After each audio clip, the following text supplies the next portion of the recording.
Hey guys, what's up? Welcome back to another video, and today I'm going to be doing a build guide for another Freestyle quad. So let me just real quick run down the parts. We have the Acrolite 230 frame, the BBB 2207 2650 kV motors. We have the Gemfan Maverick 30A 32-bit ESCs. Just have the Betaflight F7 board here, just a Freestyle X4R SB, TBS HV Unify Race with a Foxeer Lollipop on the end there, and just a Foxeer Micro Arrow. And if you want to know a little bit more about these parts, I'll leave a link down in the description to a parts introduction video that I already did, but let's get right into the build. First off, I'm just going to take off the top plate. I find it's a little easier to work on.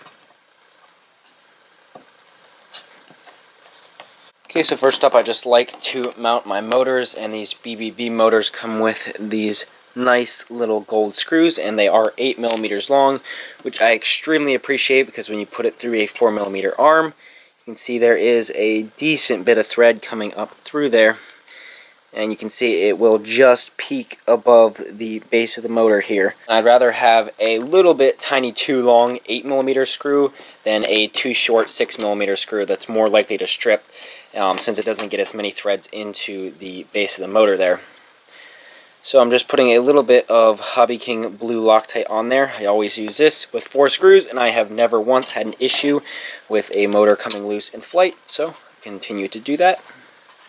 Okay, I have 3 of them in, and just a quick note, if you are using this frame, get it to focus there, hopefully you can see that the slot actually does not have, it's not a true slot. You can see it's kind of like 2 holes there, so you have a 16 by 16 and a 19 by 19. So you can't like move the screw around back and forth, so you kind of have to pick which one you want, since it won't go in the middle since it's not perfectly rounded out. But that's actually really convenient because it makes the screws go in nice and tight and they can't move anywhere. But these are 16 by 16 motors, so we want all the inner ones. So just a tiny bit of Loctite, and then get this in here. Make sure everything is lined up nice and tight there. And since it's only 16 by 16, you pretty much can't be wrong with your alignment here. And then just give these screws a quick tightening up. Don't go too crazy, obviously. And then since these are 8mm screws, like I mentioned, they will poke up just a little bit above the base of the motor. Hopefully you can see that there. But you can see there's actually this plastic guard to prevent it from hitting the coils. And while these might get close to touching them, these are nowhere pressing on the coils there. So that's perfectly fine, especially with the plastic guard. So there's one motor. Let me do the other 3. Okay, so there are all 4 motors mounted to the frame. Really easy, nice 4 screws there, and those are not going to come out anytime soon if you use some Loctite. So next, let's move on to mounting the ESCs, and if you look, the arm sort of widens out a bit towards the body right there. So actually that's going to fit these ESCs really, really nicely. That's the perfect width of these ESCs here. So I'm going to want to slide these pretty much about all the way towards the body as I can to try and keep a little bit more motor wire. So I'm going to have to clip this heat shrink back a little bit so I can get it closer. I'm just removing a little bit of this excess heat shrink they have on here. There we go, and then this will just be able to slide up closer, and then we can route the wires around the nut like that, and we should leave enough room for the motor wires. So if that's going to be positioned about right there, we can size up the wires, and I'm just going to do them 1-to-1 straight now. You want to leave a little bit of extra room here. Make sure we have the ESC lined up where we want it.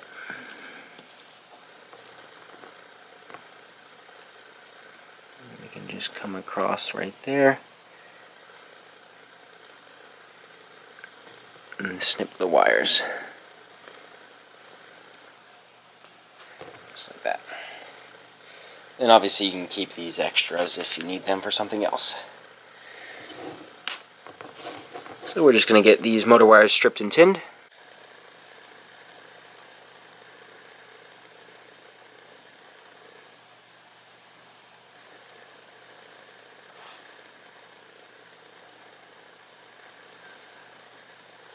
Make sure it flows all the way through the back of the wires there.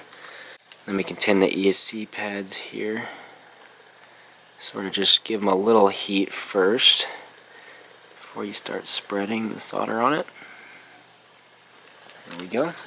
Now this is where some people like to have this already done off the quad first, but I'm just going to hold the wires with pliers here.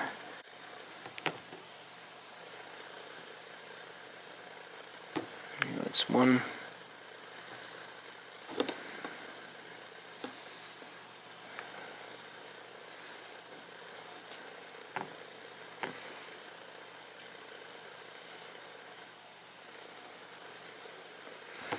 And that's 3 right there. So just obviously check your joints up close, make sure nothing is shorted, but the pads on these ESCs are pretty decently far apart. Nice and roomy, so no problems there. And it looks like I did leave a little bit too much wire on there, but just barely. Just a little bit of scrunch in that. It's pretty much just what you want, so you have a little bit of stress relief in case the ESC flexes here. And then if we take a prop and put it down here, it's actually kind of convenient, the length we have it here. If it does bend down to have a prop strike, we're going to be actually hitting this heat sink up top here, so not the little caps and resistors on there. So that's really nice. We don't need to add any extra protection up top, although you could, if you want, you can cut a prop and lay it on top.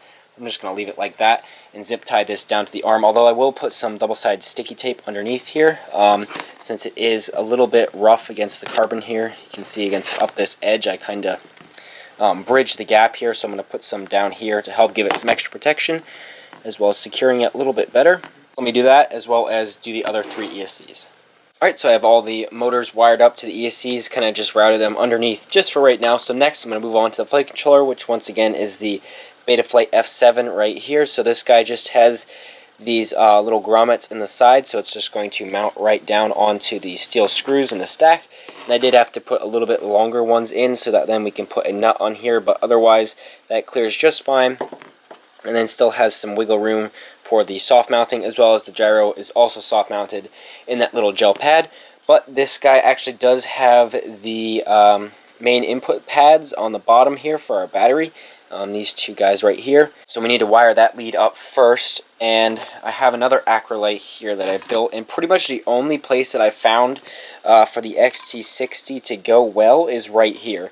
And they do give you this little TPU mount to like sort of hold it into the side. However, I can't use it just based on the way that the battery leads on the R lines are. They're just not long enough, and I can't get it orientated properly.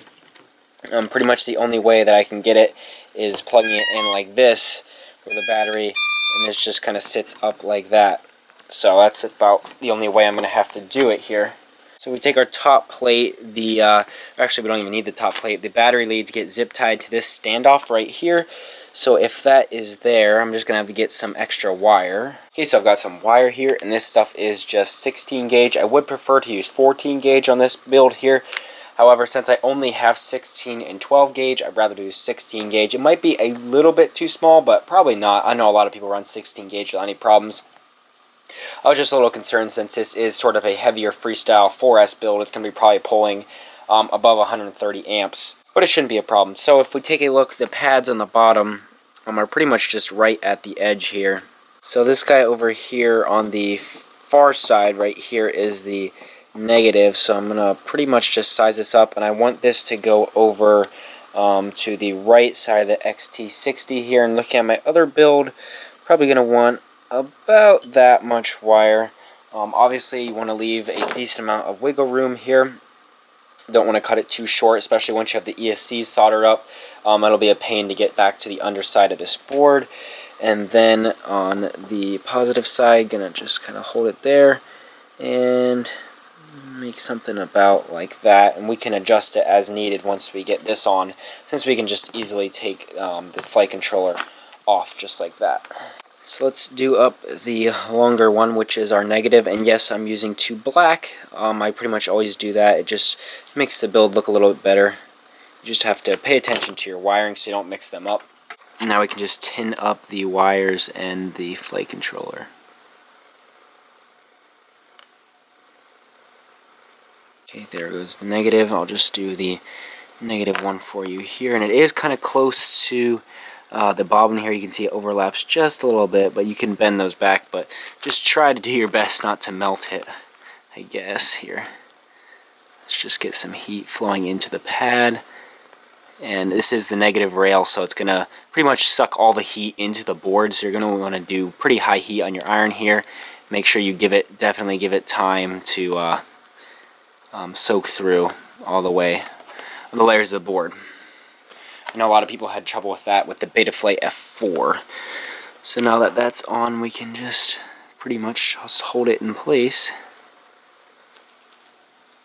and get it melted down. Yeah, it's definitely sucking away the heat. I'm going to turn my iron up. I had it at 370 Celsius. I just went up to 420 there to get a little bit extra heat and energy going into the joint. Just going to grab this with pliers. Get it nice and melted down in there. There we go. That's a really nice joint right there. Hopefully you can see that. It flowed really well and connected all the way with the pad right there. So let me go ahead and do the positive real quick, and then we can just make sure everything is sized up correctly, and then we can slap an XT60 on this. Okay, there we have both leads on. You can see the joint actually turned out really well. So once I got the board heated up a little bit, just leaving the iron on before I started the joint, they actually came out really nice and shiny and all the way flowed through. So if we just sort of line this guy up, I want the XT60 to zip tie to the standoff here, and I want the positive to be on this side, which is the shorter lead we made here. So if we sort of line this up, you can see hopefully that it's going to be just about the right length here. And then obviously we left some wiggle room so we can maneuver it up or down however we want, but it's going to be just fine right there. So let me go ahead and put an XT60 on this. Okay, put the XT60 on there and just sort of did a double heat shrink, as it will sort of rub against the top plate. I actually have had it short out, so I put double heat shrink on this time to give a little extra protection. So we can just size this up real quick one last time before we pass the point of no return to make sure this is right here. So it's pretty much just going to which way? Yeah, so it goes this way here.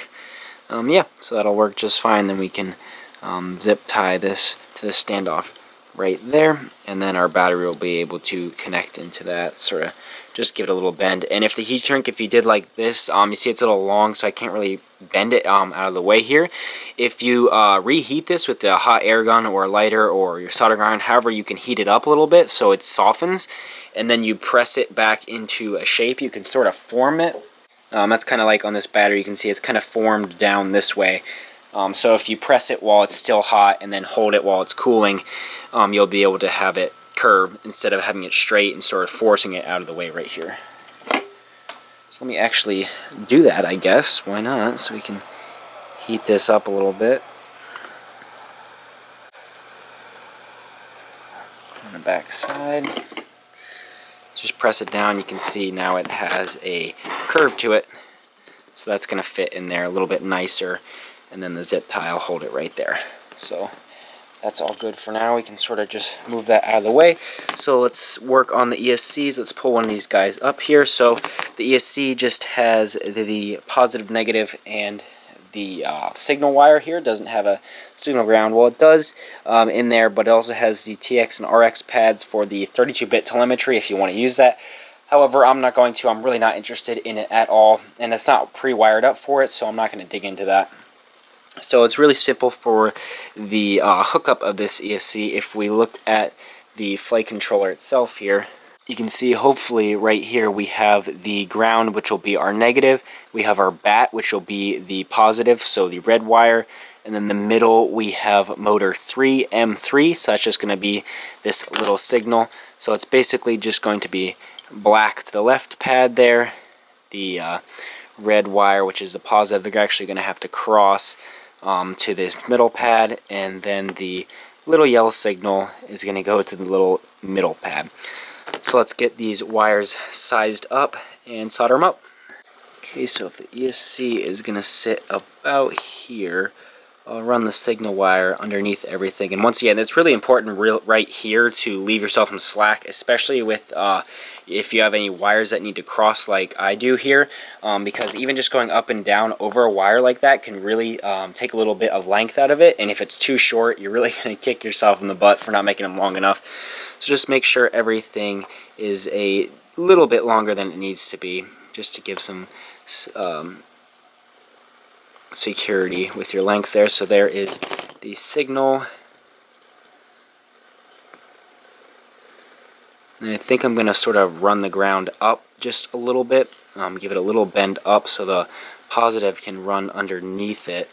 And then if we push it over to the pad, we get something about right there. And then the negative, or the positive underneath here, should have plenty of room to run underneath this negative and then turn up into the middle right there. So there we go, that's the lengths. Let's get these wires stripped, and I'm sort of just going to pull this off for now. That's why I didn't sticky tape it to the arm, so that when we tin these wires here, we don't have solder splatter going all over the flight controller.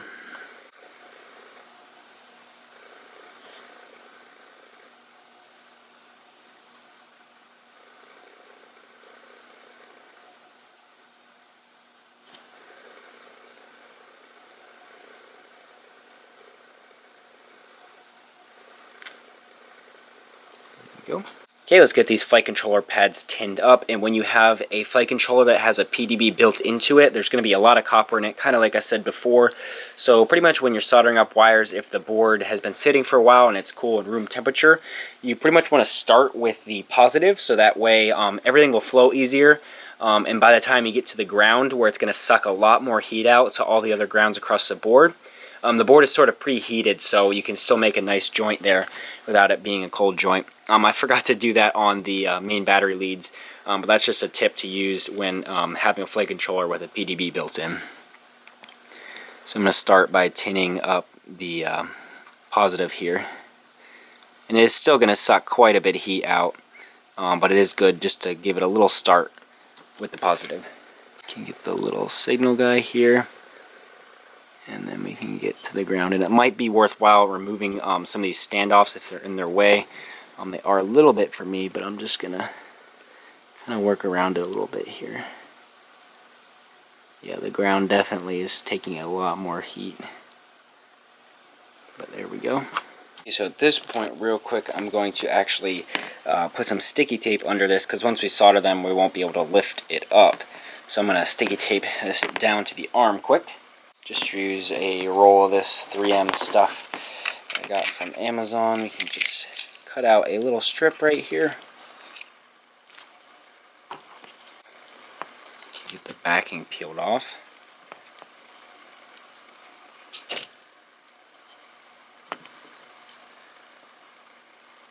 And then just stick it down onto the arm, sort of wiggle it around. And I am going to put a zip tie around these just for extra protection to hold it in, but I'll get that a little bit later. So first up, I'm going to hit the pads from the top to the bottom. So I'm going to do the positive first. So I'm going to kind of lift the ground and signal out of the way, since this guy is going to run underneath them. Kind of have to bend it into shape here. Hold it in place. And make sure it flows nice. You can see hopefully that joint did flow together, and it definitely is connected and would work, but it is a little bit cold since it just sucked too much heat through. So I'm gonna have to reflow that with a little bit of extra heat, a little more time on the joint, and get some more fresh solder in there, since the board just soaked up too much of the heat. The joint would work just fine. I'm sure you could fly it for a year just fine. But, you know, you want to try to get them as good as you can. There we go. That went down in a lot better. You can feel it sink down towards the pad. Get that up. That guy should go pretty much instantly. It's so thin and tiny. And then we can grab the ground here. And hopefully the board is warm enough. Get this guy pressed in. And there we go. That's the first ESC all done. You can sort of just push the wires down a little bit. Make sure we have that little bit of extra wiggle room. That's nice there. All the joints look good, and that's a pretty clean install. So let me go ahead and get the other 3 done, and then the main guts and powertrain of this build will be completed. Alright, so there we go. I got all of the ESCs all soldered up. You can see the wiring actually turned out pretty nice and clean in the middle here. Hopefully you can see, though, that I kind of got in the way. If it'll focus with the light, you can't really see it. I kind of melted some of the plastic protector with my iron here, so you got to be careful. Luckily, that's not going to bother anything because I didn't get into the silicone gel, but just be careful with your iron there. But that all looks good. And it was definitely much easier to use this Betaflight F7 board, soldering it up with the individual ESCs, than the Betaflight F4 board where they were on the underneath side. And this will be a lot easier to work on if you do have an ESC go out. So next up, I'm pretty much just going to work on installing the receiver, which is a Freestyle X4R SB. Just have some 3 wires that I cut for the S-Bus 5-volt and ground. I'm not going to be hooking up the smart port telemetry. So it's just going to sit in the back, and I'm not going to worry about binding it. Oops, just popped an antenna off. Beforehand, since the bind button will be really easy and accessible right here. So looking at the pads on the flight control, they're actually not labeled here, except on the board. They are on the website and the diagram. So we skip 2, and then this one is S-Bus, 5 volts, and then the square one is ground. So let's get those soldered up and tinned real quick.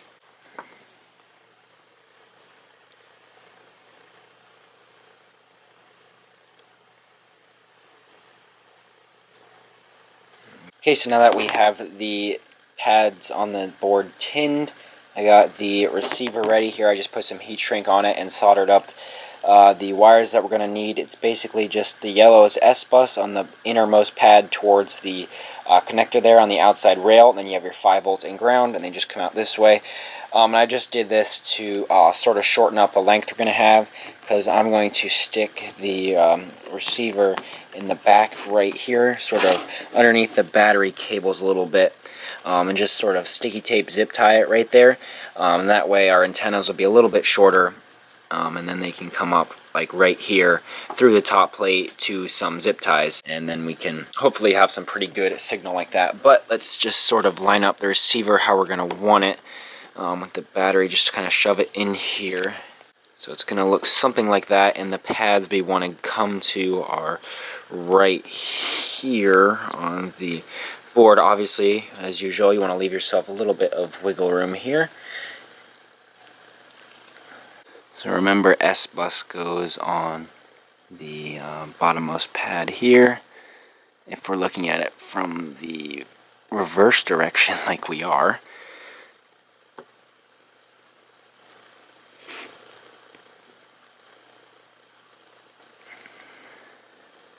we have our 5 volts, and then lastly you can pull the ground over to the square pad right there. Push the wires out of the way and check it up close to make sure everything is alright. Actually, I need to zoom out to get it to focus right there, but everything looks really nice and clean, pretty low profile. And then obviously we have a decent bit of wiggle room around here if we need to maneuver this. So that's good for right now. So next we can work on installing the camera in the VTX. If we look up front, this pad over here is VN for the camera, and then this is the camera signal. It just says cam. This is the ground, and then here's camera control. 2 outside telemetry pads are for your ESC telemetry if you're using that. So here's the camera control if you want to use that. And if we look on the other side of the board, we have our V out right there from the VTX. We have our VTX power and ground right there. And then over here we have SA for your smart audio. But the power levels going out to the VTX and out to the camera are going to depend on what you choose over here on the board. There's actually a regulator you choose from. If you look at these little 3 pads right here, these 3 guys, you see I have 1, 2, and 3. So the middle pad, you either bridge that with the bottom or the top. So if you bridge the top 2, if you move it this way so it is the top 2. Try and get it really small. If you bridge the top 2 together, the VTX and the camera are going to be getting full voltage. So your VBAT, so whatever you have hooked up, your 4S LiPo, which is personally what I'm going to use because I like to run them on VBAT. It just works better for me. But if you bridge the bottom 2, you can get your VTX and your camera 5 volts. Now I normally run the VTX at full voltage 4S and the camera at 5 volts off of the 5 volt regulator from the VTX here. So unfortunately they don't let you choose one or the other, it's just locked together, but I'm going to bridge the top 2 pads here so the camera and the VTX both get VBAT. So basically, just going to see if I can bridge just the top 2 together.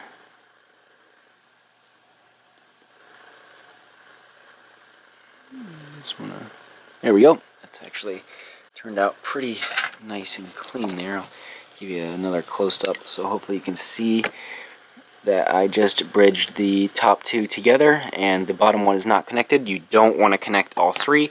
And if you do happen to connect all 3, you can just sort of heat it up and then swipe your iron across and you should be able to separate the pads there. So I'm going to go ahead and tin the rest of the pads on the board here for what we're going to be using. So on the camera side, I'm going to be using the VN, which is your video, the cam and ground pad, which is your VBAT, and I'm not going to be hooking up the camera control here because I really don't care for it. And then on the VTX side, it's just going to be your smart audio, your VTX and ground, which is your VBAT, and then your V out, which is your video.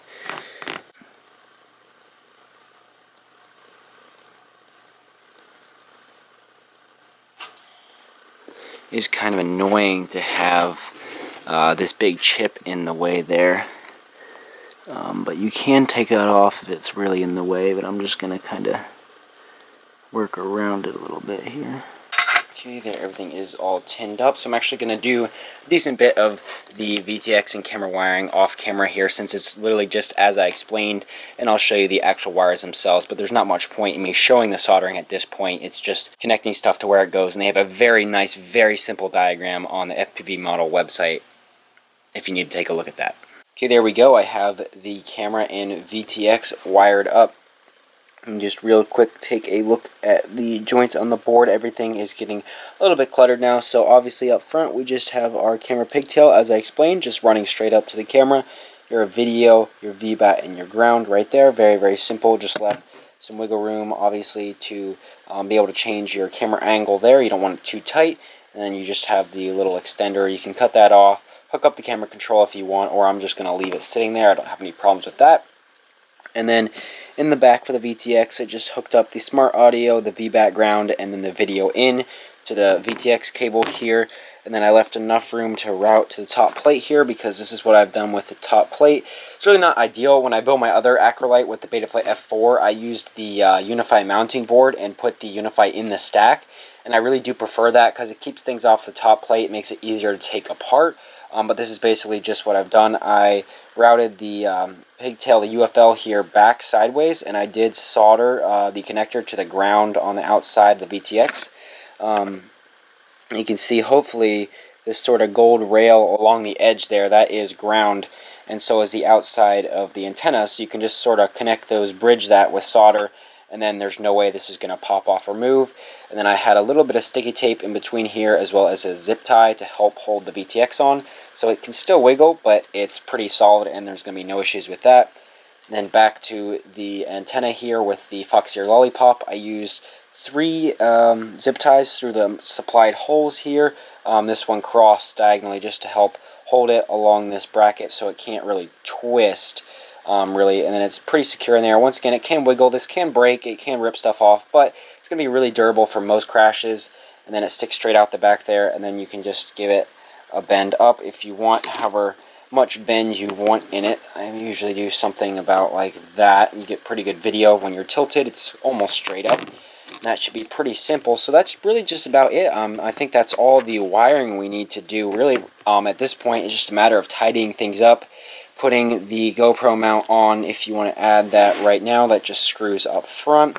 Getting a piece of foam for the battery pad. I usually hot glue that on. Zip tying the battery connector to the zip standoff here. And then for the antennas, I will show you this. You put a zip tie through these holes, and then you can route these up and then heat shrink them to the zip ties. Let me real quick check over everything and make sure it's all good and do a little bit of tidying it up, and then I'll show you how I mount the receiver antennas here. Okay, there we go. I have most things buttoned up. I have the top plate put on with the battery connector zip tied there. It's decently secure. It'll be more secure once the battery is connected in it. And I did do the first antenna mount here, so let me do the second one to show you how I do it. So I'm basically just taking a thin zip tie. This one's actually a little bit small. You want ones that are a little bit thicker so that they're stiffer and they'll be more durable. However, the only next larger ones I have are these ones, and I find these are just too big. You can't really bend them the right way to get a tight fit. So I'm just going to use this little guy here. So basically, I'm just going to go down, share one of these holes here that we used for the VTX antenna here, and I'm just going to use the other slot on the outside here to put the zip tie through. And I have the click locking part towards the outside so that when it folds down, it's coming towards the outside here. So if we go ahead and tighten this up, you want to be a little careful since the carbon can be sharp, and make sure not to catch your antenna and rip it. So there we go. Tightens up nicely. You can see it sort of wraps around so it sits flat with the carbon there. And just because of the way it's sitting naturally, it's going to be easier to have it zip tie or heat shrink to the back of this zip tie instead of to the front here. So I'm just going to kind of size up the distance, the length that I want it somewhat even to the other one. It doesn't have to be perfect, obviously. I'm just going to take a small piece of heat shrink that is the smallest piece that I can get that will fit around both of these, and sort of just thread it through. Put that back down.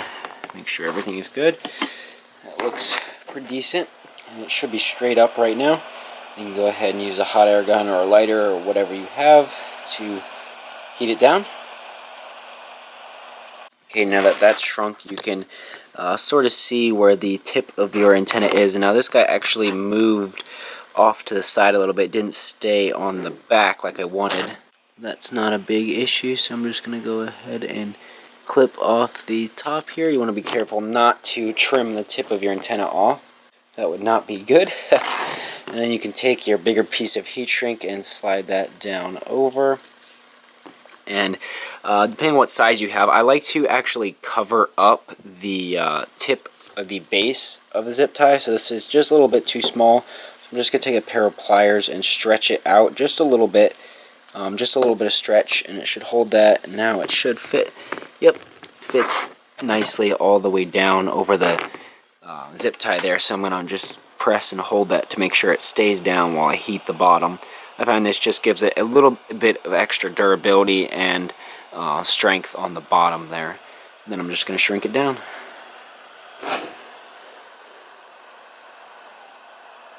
Okay, there we go. That's all shrunk down. And then while it is sort of hot and malleable, you can sort of just press it over to get it to hold its shape in a little bit of an outward V. You do want them 90 degrees is ideal.